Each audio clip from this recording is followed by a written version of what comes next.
We came, we saw, we kicked its ass. Did you ever imagine making a sequel to Paddington? Because it felt like an unmitigated success. Well, it was. That's very kind. It was. I suppose because there've always been lots of books, so I was sort of. From the outset, we kind of thought the hope would be that you introduce these characters to the world, and there's enough appetite to kind of do potentially more stories, either in films or TV shows or something. So yeah, the hope was always to do a multiple film, franchise, to use that awful word, like selling second-hand cars. And I mean, I know that often the problem with sequels is it's the bigger is better. Yes. But you've somehow found a way of just making a story that still feels small and yeah, lovely. we went smaller.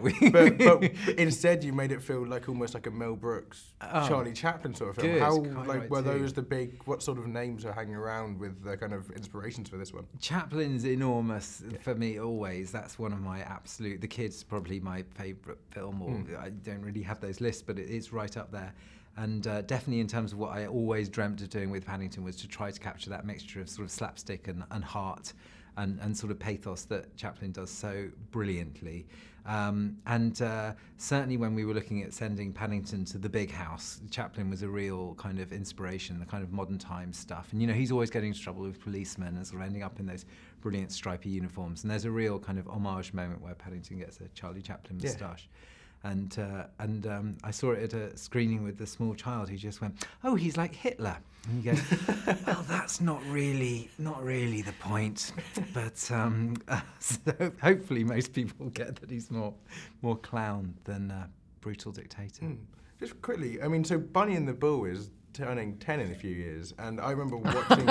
And yet, where are the celebrations? No, and I remember watching that at the cinema because I was a big Boosh fan and just adored it. Oh, and great. I feel like with you should come round. We all meet every couple of years. Yeah, with these Paddington films, do you think that it feels they kind of almost feel indebted to Bunny and the Bull? Yeah, well, there's a joke literally from Bunny and the Bull in the spit on the hand joke is a straight lift from my own work, which I think you're allowed to pinch.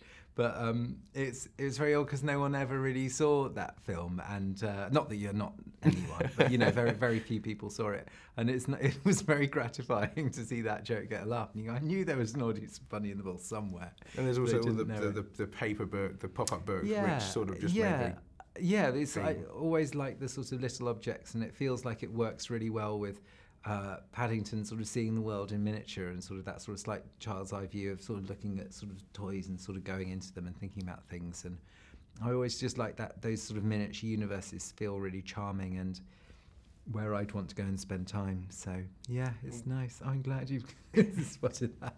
And one final question: the Hugh Grant big song and dance scene is brilliant. Was there any push from Hugh Grant, or was Hugh Grant just to do a big song and dance scene?